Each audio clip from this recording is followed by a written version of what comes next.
Here we go. All right, ladies and gentlemen, welcome to another episode of Business Bros. What up, ladies and gentlemen? Happy Tuesday, Take Action Tuesday for today. Yeah. We got a special guest. This is kind of a weird one for me. It's almost like looking in the mirror. So, James, take it away with the intro. All right, welcome to a Take Action Tuesday. We are excited to bring on a couple of gentlemen who are eerily similar to our very own Business Bros pod. Today's guests are real estate investors and podcast hosts who have a personal mission to help 1,000 people leave their W-2 jobs, aka fire your boss. Incredibly, as real estate investors, the Business Bros doppelgangers are working to put together a ton of syndications, aiming for 3,000 doors where they have been the lead sponsor. So please give a warm welcome to today's amazing guests from the Wealth Junkies podcast and CEO Capital, Brandon Dukeman and Will Harvey. He's good at that, huh? Wow, that was great. That was like impressive. Mic drop. We don't even need to do the interview after that. They're hired for our show. Yeah. What are you guys paying? We can outsource our intro to you guys. Yeah. Oh, man. No, welcome to the show, guys. Thanks for joining us. Thanks for having us. Thanks for having us. This is All right. This is really exciting. Dude, okay, so doppelgangers. First of all, let's get on with the obvious. You guys are putting on a show that's very similar to ours. You got a bald guy and a guy with hair. We love that aspect of the show for you guys, right? And and we have a very similar mission. I mean, you have some great big goals that you want to achieve in helping people achieve generational wealth today. And what's your Wealth for today, generational wealth for tomorrow. Yeah, that's James's why. Helping people that. wealth today and generational wealth for tomorrow. So, great ambitious goals. Right? What is something that is like preventing you guys right now from achieving that goal? What do you think is the thing that's stopping you, or a couple things that might be stopping you? Well, I don't want to point out I don't want to make an excuse for myself, but I'm still working full time. Luckily for me though, my schedule kind of allows me some days, several days off in a row, and I basically cram all the Wealth Junkie work into that. And when I'm able to leave that full time, then I'll be able to spend the days that I work and sleep, spend it on that. Nice. I love that. The side hustle. Yeah. And for me, I would say it seems like my schedule got, as soon as I left my job, I thought I was going to be like semi-retired, but now my schedule is even more full. So it's probably going to happen to you, Brandon. Yeah. The daily full-time, the daily episodes and full episode shows are just, it's a job. Yeah, whose idea was that? Yeah. Let's whose idea was that, by the way? Yeah, you're welcome. Yeah. The bald guy dragged the guy with the hair into a daily podcast. Wait, what did they really? Drag me. That's by exactly my- how Oh it my happened. goodness. Yeah, It's fantastic. exactly. See? So Like, to answer that question for me though, I would say shiny object syndrome is my biggest nemesis. So I'm all about Gary Keller's book, The One Thing. I think that's an awesome book. And that's really been my nemesis, is just kind of getting distracted on things that I shouldn't. shiny things. Yeah, no. And they come in all kinds of shapes and sizes, like Netflix, They do. Yeah. right? Like anything. Even business stuff. Oh yeah, for know? sure. For Right. sure. You, I like right now I am almost 100% consumed by Russell Brunson and ClickFunnels. Yeah. And so like right now, You and that's my everyone else. shiny object, right? That's my Yeah. shiny object. Well, and the reason for that is because like I had this idea back when I had the computer company. So this is like 2003 time, right? And I was like, dude, we should build this website and we can call it Easy Tech Finder. And then like you can go on this website and find a technician near you and they'll come and like repair your computer for you, right? Dude, you know how difficult it was to like build a website in 2003? Like how expensive it was? I didn't know anything about coding, anything like that. Pre-WordPress, right? Oh my gosh, right? And so that, an idea that I had, there was no way for me to implement. Like what Russell's done is allowed me to say, I got an idea and let's do it. Put it on there, yeah. And just 100%. get it done, right? To take action. And that's the biggest thing for me in almost any industry that you do, and almost anything in life, right? Like if you just show up and do, you will achieve an X amount of success, right? It may not be what you actually wanted, but the level of success that you achieve, you can always modify and adapt, change, modify and adapt, and it'll get better and better over time. right? So, okay, so you guys got this plan. You guys got these hurdles in front of you, right?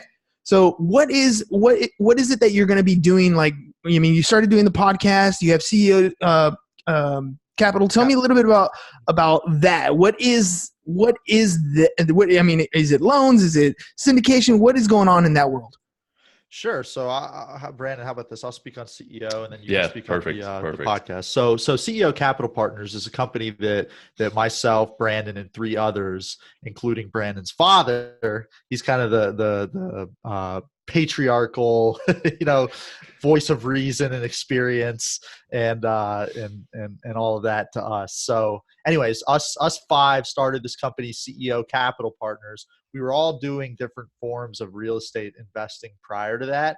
And myself and 2 others that are now in CEO Capital Partners, we were working together and doing our own thing. Brandon and his dad were working together doing their own thing with separate companies. And then we crossed paths. I saw what he was doing on Facebook, reached out, we got together. And long story short, there ended up a few months later being this opportunity for us to partner on a 48-unit property in near Virginia Beach. Yeah, actually down near Norfolk. Yeah, down near Norfolk.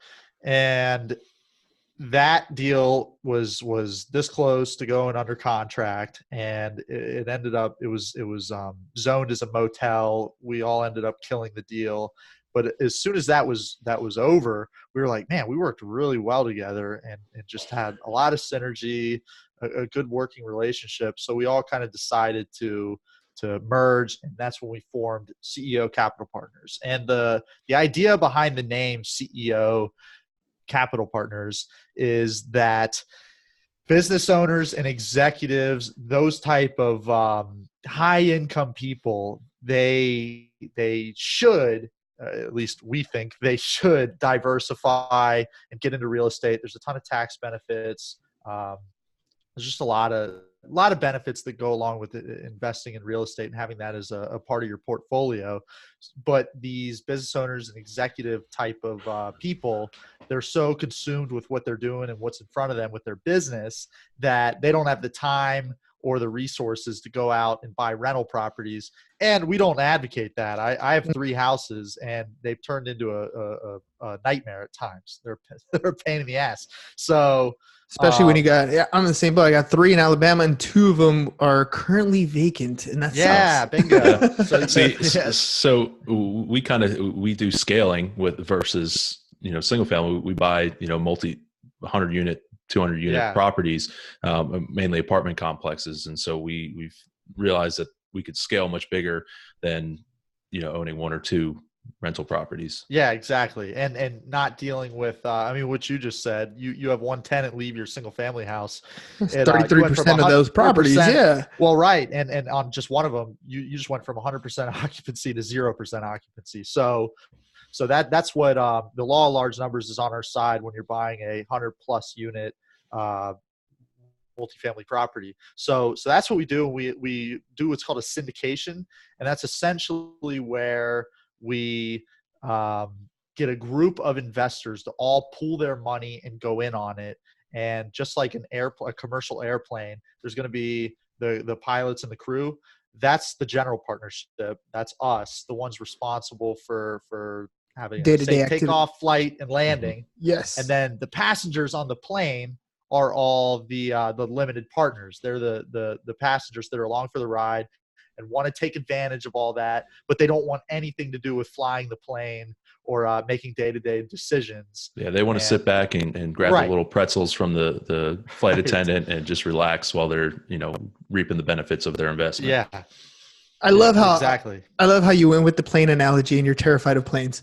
That was very good. Yeah. That was very good. I should try to change that because I hate flying. Yeah, but that's a great analogy. That's a perfect description of what a general partnership looks like, right? So you have the general partners; they're the ones who taking all the risk doing the day-to-day operations, and you have the limited partners, and they're limited because they're only going to end up losing potentially what they invested, even though they get all the benefits of the upswing. Yeah, exactly. There's risk for them too. There's risk for everybody, and any investment, there's going to be risk. So, for them, however, they're typically limited to the to their investment. So if they invest 50,000, that's what they're limited to. They're not guaranteeing the loan or anything like that. Right. That's a, a little bit about being able to participate in a syndicate like this, because there's a lot of people who are going to be like, "Ooh, that's a good idea. I want to put that. I want to get involved in that." But there's certain limitations as to who can get involved in these types of syndicates, right? Absolutely. Yeah, that's right. So so there's accredited investors and essentially non-accredited investors. So an accredited investor is the numbers as of now are, if you're a single person, you make $200,000 a year and expect to make that for the next several years, and or have a net worth over $1 million. If you're a married individual, it's got to be a combined income of $300,000 or more. And that projected for the next few years. Yeah, for the prior 2 tax years, you have to have made that. Exactly. So, and it's to be expected you're going to make it moving forward. Correct. Yeah. So not just anybody can jump into these things. And the reason why we have accredited investors, just kind of, adding to the explanation, is because it's so easy for you to get caught up in the potential for profit that you put all of your nest eggs into this one syndication, and not understanding that there's a huge potential for loss in any investment. And so rather than taking people who might not have the financial intelligence to do that, or even otherwise have the means, where $50,000 to one person is a lot of money, and $50,000 to another person is an investment portfolio that's okay if it loses, if it doesn't, if nothing goes wrong, it's not going to devastate them. And so that's the whole key behind it, is the SEC puts those in place so that to kind of protect the consumer, protect the consumer, and prevent the grandma that gets swindled into investing her last $50,000. So it's put in place to prevent stuff like that from happening. All right, so you guys put these syndicates together. You found via the internet a good partnership to work with. So you start this company, and then you have this genius idea of starting a podcast. Like what happened there? I'll let Brandon talk about that. Yeah. So in the multifamily industry, there's obviously a lot of conferences and a lot of big players in there. There's one individual, Joe Fairless, he's got almost $1 billion worth of real estate assets under management, and he has a daily podcast for the real estate, and went to a conference in July of 2019, and he was there, and he got to speak on stage a little bit, and it was kind of an open forum that the host of the conference sat down and asked some questions. And one of the questions that the host asked him was, if you lost everything today, what would you do right now to gain it all back? And he said, well, I would do the podcast, but I would do it twice a day. And I was like, wow, he puts that much, respect and credit on the podcast to growing his wealth, that obviously there's something to it. And before then, I had kind of pushed around the idea of doing a podcast. Didn't necessarily want to do a multifamily real estate podcast. I really like the financial literacy and the business side of things. So I was actually at the conference with my dad, and that was the last day of the conference. We ended up sharing a hotel room for that trip. And that night we get back to the hotel room probably 8:00, and from probably about 8 to 2:30 a.m. we are sitting there, can't go to sleep, brainstorming, coming up with ideas. We buy the Wealth Junkies domain. We're like, holy crap, this is going to go so well. We're planning, we're doing all this stuff. We're talking about what we're going to do. The next day we have a 3-hour flight back home, and the whole 3 hours we're sitting there with pen and paper, writing down everything. Probably 5, 6, 7 pages worth of business ideas and models and things like that we, come up with the show.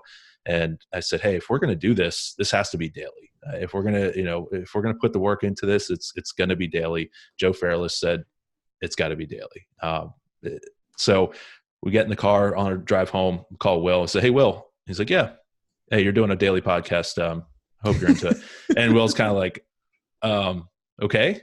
All right. What? Okay. Boy, that sounds familiar. Yeah. And so we didn't really give him too much of a choice in it. We basically told him, hey, this is what's happening. And they weren't really asking; they were more telling. Yeah, at first he was. I'm pretty sure he was like, "Okay, I'll do it for now, and we'll see what happens." But I think we've all kind of seen this thing, the legs starting to grow on this. So, hey James, chime in on that. Like, I want you to back up Will here, because he he got told he's doing a podcast. I told you he's doing a podcast. That's pretty much exactly how it went. Yeah. I was like, hey, Gary Vee, Tim Harris are telling me we need to do a podcast, and we're going to do one every day. I said, well, no, it was like, we're going to do a podcast. I said, okay, that sounds cool. And then you said, we're doing it every day. And then I was like, oh, crap. Oh, man, James, I feel for you. Maybe you and I should start a podcast on how to not get roped into a podcast. How to say no. Yes. Yeah, exactly. No. I owe my brother for a few things in the history books. So I was like, yep, we're doing a podcast every day. Absolutely. It's cool. Hey, Brandon, you were talking about something that I feel like once you get bit by this bug, it happens. And it's probably, to me, one of the most exciting parts of ever doing stuff. Like, you went to this conference, you had this epiphany, boom, light bulb goes off in your head, and you can't turn it off. Right? Like 100%. That feeling of, holy shit, this thing is like, you start seeing, it's almost that concept. Like if you're listening and you've never had this epiphany thing, it's kind of like when you go to 7-Eleven and you buy a lottery ticket, like, and the Powerball is at like $200 million or something like that, $300 million. And you buy that lottery ticket and you start thinking of what life would be like if you won. It's that right? hope. Yes. It's the hope. And you start, but you're buying a dream, right? And so you start thinking, well, I would pay off my house, and I would buy a place for my mom, and I would drive this car, and you get all this happiness about, that euphoria feeling of like, life would be awesome if I was able to do this.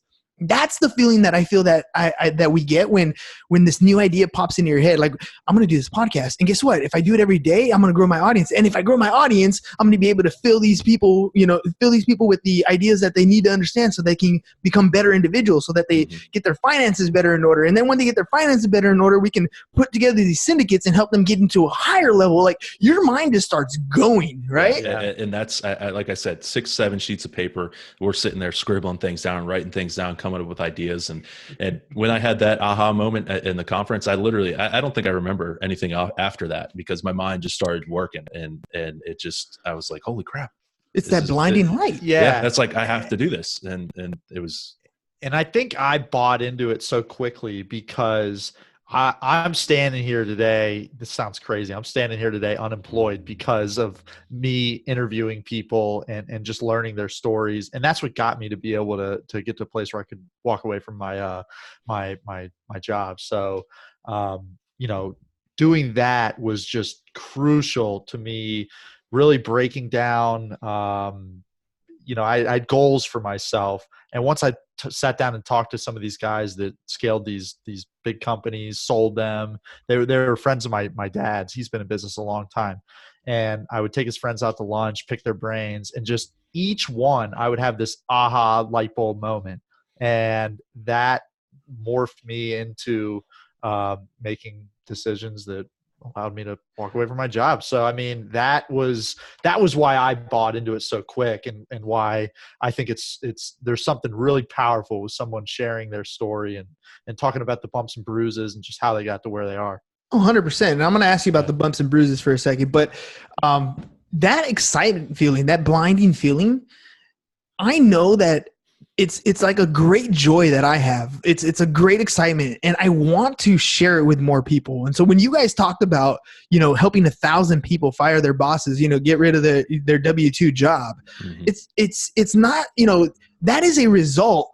But the way they get there is for us to fill them with that same light, right? To show them that there's this whole other world that they're not even opening their eyes to, because they put those blinders on. Money, don't want to talk about it, right? Numbers, I don't do math. Like, they just shut it out. And because they shut it out, they never get the chance to see what can possibly be. They never get to buy their lotto ticket in real life with an actual potential to win. Right. And so absolutely. To me, when we started this podcast, and I feel like it's for you guys too, I might put words in your mouth. I don't know. We'll see. But to me, the podcast was one of those things where, I get to hear the bumps, but then I also get to trickle in and drop in little pearls of wisdom that I've had through my own ups and downs, through my own peaks and valleys. And kind of, hopefully there's somebody out there that's listening that I have no idea who they are, but it resonates with them and their light bulb goes off. Yes, You and literally that's exactly why Right. we're doing it. You know, it may take 300 episodes for that one person to resonate with them, but still, and we'll get to 300 faster by doing daily. Oh And yeah. it just that's our goal, is that Yep. one person, they hear that one thing from them, they're driving to work and they're like, wait a second, did he just say that? And then they're kind of Let me like, rewind that. yeah, rewind it a little bit, and they're like, you know what, I'm gonna turn around, call in sick, and figure out how I can make this happen. And the next, and so that's our goal with it. All right, Yeah. so I'm gonna head towards the speed bump era, okay? Because inevitably what happens, and it happens with every single business that I've ever been a part of, every single like syndication type investment, you get past the honeymoon stage, right? So you have 7 pages of notes. You're starting this podcast. You have all these ideas, and then you start to implement. So as you guys started to implement, what kind of speed bumps did you hit? What kind of things stopped you and like kind of had to think back and be like, oh crap, wait a minute, like. Now what? What do we do? How do we overcome this? Brandon, do you want me to go first, or do you want to go? I'll go first real quick. Okay. So, I think we thought recording the episodes was going to be the hardest part. We quickly realized that, hey, this is pretty easy. You just show up and you do some interviews and, call it a day. So in order for us to be daily, we do a lot of pre-recorded episodes. So we, early on, there were days, 7-8 hours a day, we're doing interviews with people, and that got long. But one of the speed bumps is us realizing But it wasn't that bad because it was fun. It was fun talking. it is fun. fun. It's just, but you're staring at a screen all day. Right. But we initially had a launch date of, I think, November 4th or something like that. And we're creeping up on November 4th. We think we're all set and ready to go. We've got a bunch of recordings set up, but we have no show notes. We have barely a website that works. We have really no plan other than, hey, we just recorded a bunch of episodes. So we hit that speed bump. We're like, well, okay, cool. So, but we found a consultant, Polymash, a gentleman named Jurgen. I don't know how to say his last name. Jurgen Berkessel, I believe. Berkessel, yeah. He was phenomenal. His website made us realize, wow, we are not ready to do anything other, cool. We just recorded a bunch of episodes, but now what? But how do we get them out? If we don't have a plan for SEO, if we don't have a plan to push it out, then what the hell are we doing? Right. So we hired him, and he just opened up the floodgates of information and tools for us to use to be able to make this thing, more than just recorded episodes. So I think, it pushed our launch back about a month, but it was probably the best thing that we could have done. So I'd say that was probably a big speed bump that we reached, with what we were doing. Let me dive into that because what you said was a lot of people could have missed it. It's pretty subtle, but this is where a lot of people stop, right? So you did all the recording, you had all this fun talking to people and getting stuff recorded, and then you realize that there's a technicality, something that you did not understand, to move forward. And this is where a lot of people start comparing themselves to titans, right? Like, okay, I'm going to do it. And they start taking some action, and then they realize that they're a small fish in a big ass pond, and there's a bigger fish in that pond.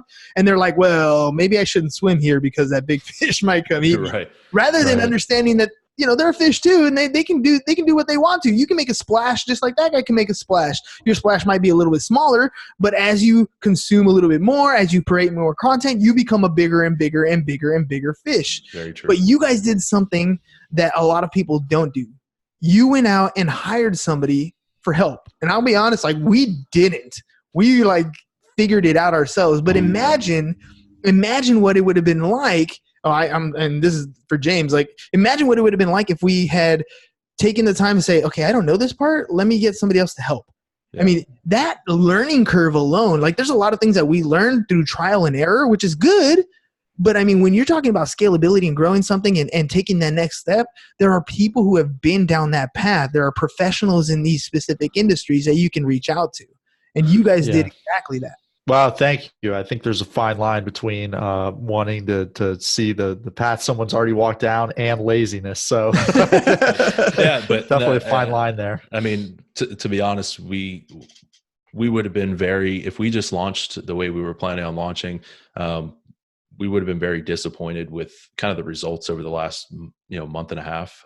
Right. We would have been very discouraged with our numbers. It's not all about numbers, but it's exciting to see kind of your listens go up, your group members on your Facebook page go up each day and things like that. So, if we didn't have those systems in place from hiring the mentor, if you want to call it.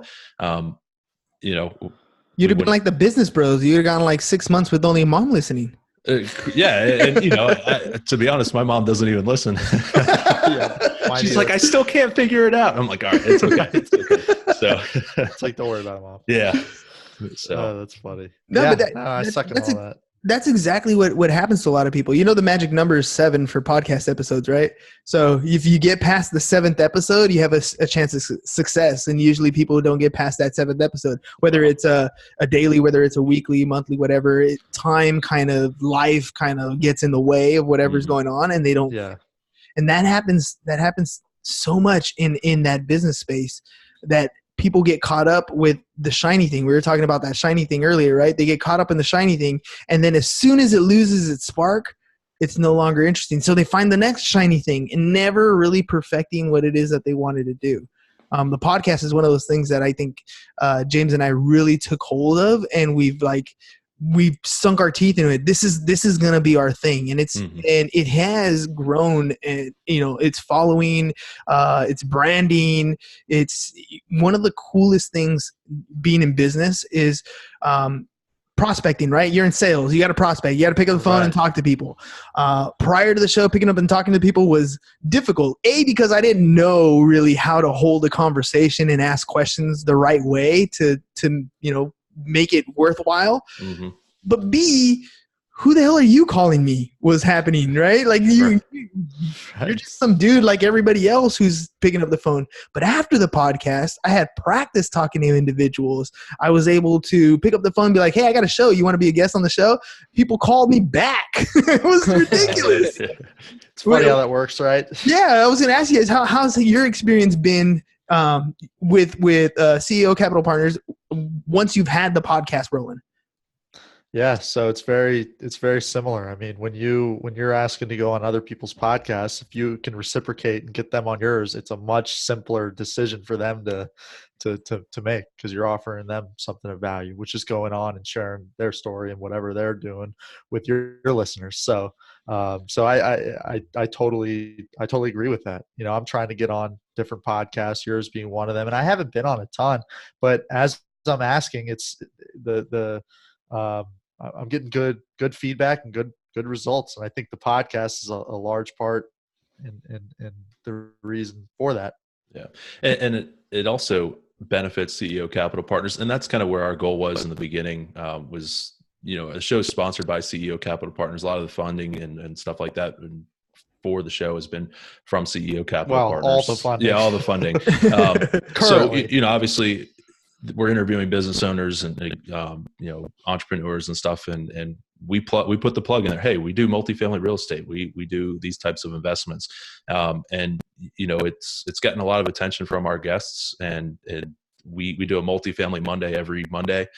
So we bring in a multifamily expert to talk about their multifamily experience. So we're also still trying to build the recognition and the brand of CEO Capital Partners through the Wealth Junkies. And I think we've got some potential investors and things like that for future deals from the guests that we've interviewed and through the podcast. So you haven't reached. It's only been out a month.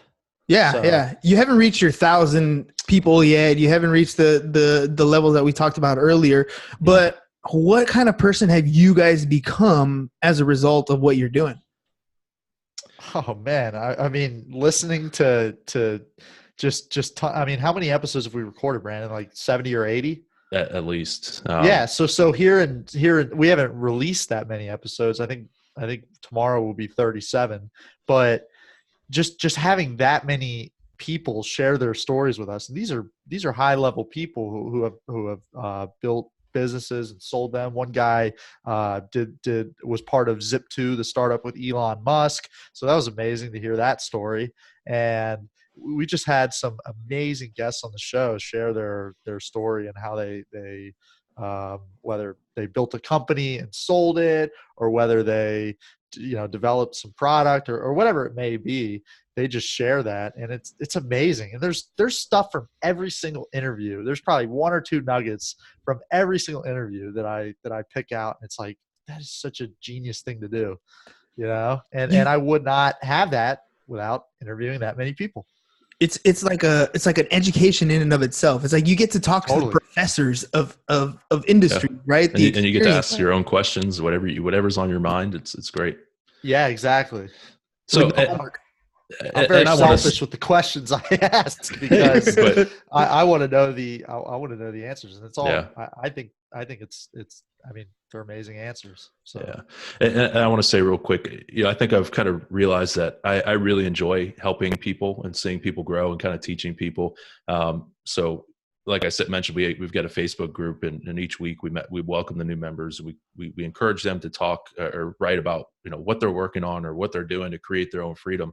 And it's like I'm grabbing my popcorn and ready for it because, I sit down at my computer and I start engaging with everybody and I'm asking them questions. I want to be able to figure out how we can help them the best. And it's kind of really doing this has really kind of opened my eyes and made me realize, hey, I really enjoy helping people. I want to see other people succeed. I want to be, in the room with a bunch of successful people. Absolutely. Amongst titans, right? Yes. Yep. And isn't it funny? Well, let me ask it instead of telling you. When you first started off in this business space, right? How did you feel being alongside people who have already done it, who have achieved mass success, and then compare that to now after you've had the interviews with people? How do you see those same types of people? I can go first on this. So we tried to set ourselves up in the beginning. We still are this way. We're not the expert in the room, and we don't paint ourselves to be that. So I think that we set those expectations, but some of it is intimidating. I mean, we're talking to Steve Sims. He's such a high level guy and has just done a ton of awesome stuff. And it's like, man, I haven't done a 100th of what he's done.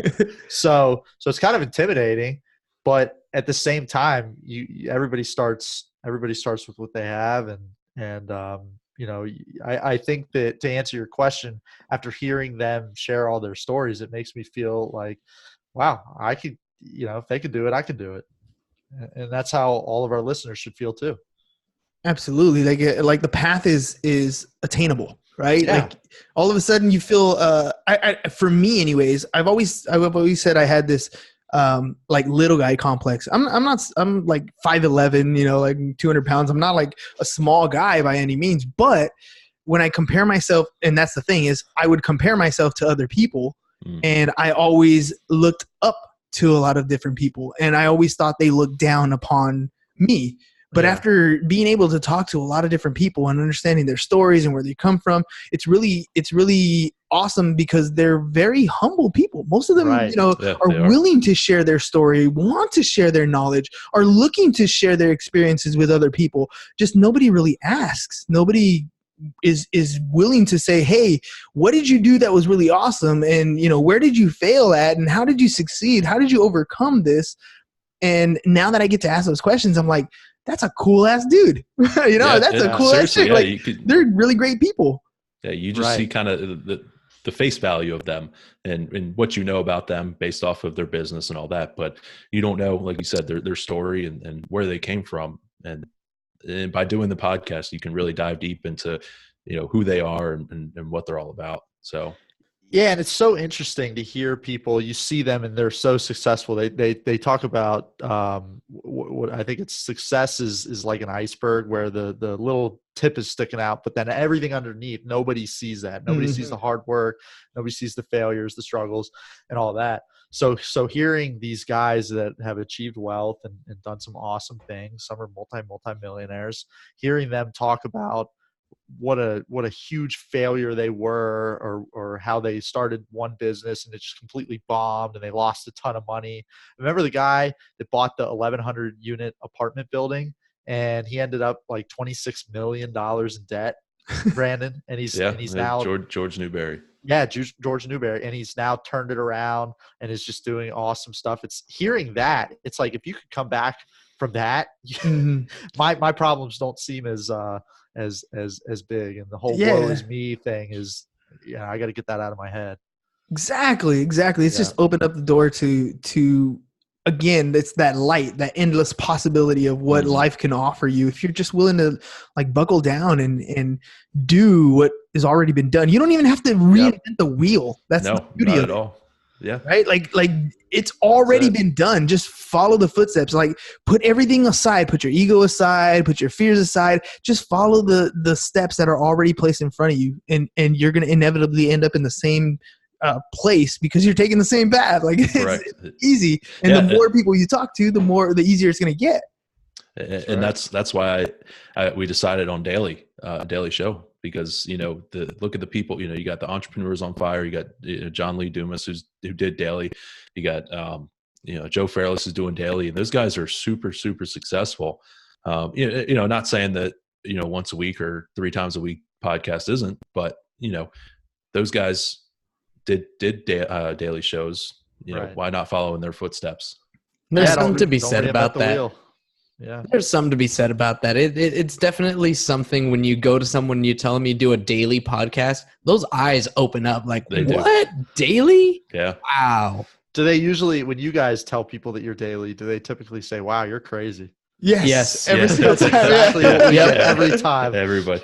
But honestly, I get satisfaction in hearing that, because I'm like, yes, we're doing something that most people are not. And that's it. We're putting in the work that other people aren't willing to do, and we're going to get the results that other people aren't going to get. Hell absolutely. Yeah. I love it. I'm pumped. Thanks. That's right. All right, guys. Hey, do me a favor. Tell people how to get a hold of you guys for both CEO Capital Partners and how to check out the show. Yeah, so you can check out the show at Wealth Junkies, wherever you're listening to your podcasts at. We've got a Facebook group, facebook.com/group/Wealth Junkies. I'm sure you can just type in Wealth Junkies on there. We've got a Facebook page and a Facebook group.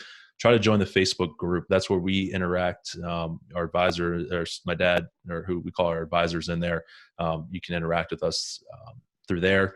You can email me directly at brandon@wealthjunkies.com. Or Brandon@CEOCapitalPartners.com. If you've got multifamily real estate questions. And Will? Yep. That's and I'm Will at CEOCapitalPartners.com. So that's probably the best way to find me as well. Or LinkedIn, Facebook, whatever. Social platforms. You can go to our website, www.wealthjunkies.com, or you can go to www.ceocapitalpartners.com. Yeah. And I want to give a shout out to Melina Palmer with the Brainy Biz. Yes. She's the one who hooked us up. She's amazing. If you guys, we shout her out on the show all the time. You guys should definitely listen to her show. All kinds of different ways of looking at things. Like if you ever watched the National Geographic's Mind Games, we'll take that same concept but throw it into the business world and figure out how to align what you're doing so that it's brain friendly. So she's the one who introduced us. So got to give a shout out to Melina. Absolutely. Yeah, she said, you know what? I know 2 guys that you guys would love to talk to. And I was like, who? And she told us, and you're twins. Yeah, exactly. It's like one's bald and one has hair. Yeah. Did she really say that? No. Oh man, I wouldn't put it past her. She knows us well enough. Exactly. That's too funny. Hey guys, thank you guys for coming on the show. I know it's late over there. You guys are 3 hours up, so hello from the past. Yes. But by the way, Stuart Dukeman, that must be your dad, says Mom is listening right now. That's funny. Wow. That's funny. Thank you, Mom. How you doing? Thank you, Mrs. Dukeman. I guess she figured out how to listen to the podcast. So wow. This is the first episode, so very cool. Very cool. It's only 37 in after 70-something, 80-something recorded. Perfect.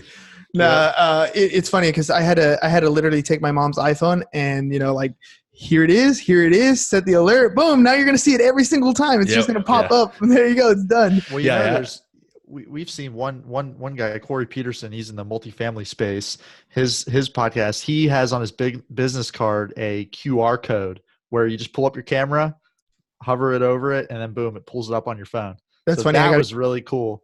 I got a QR code on ours too. That's exactly how I do it. Nice. So you've done actually, I just bust it out right here. But because It works the same way. You see that? Yeah. Boom. Look at that. Yeah, perfect. And you can 'Cause- do it for not just podcasts, but whatever. Pretty much anything. But yeah, pretty much anything. the reason why I like that is I don't give away business cards very much anymore. People are gonna throw them away anyways. I just hold it up and they're like, oh, let me take the QR code. Boom, Yeah. done.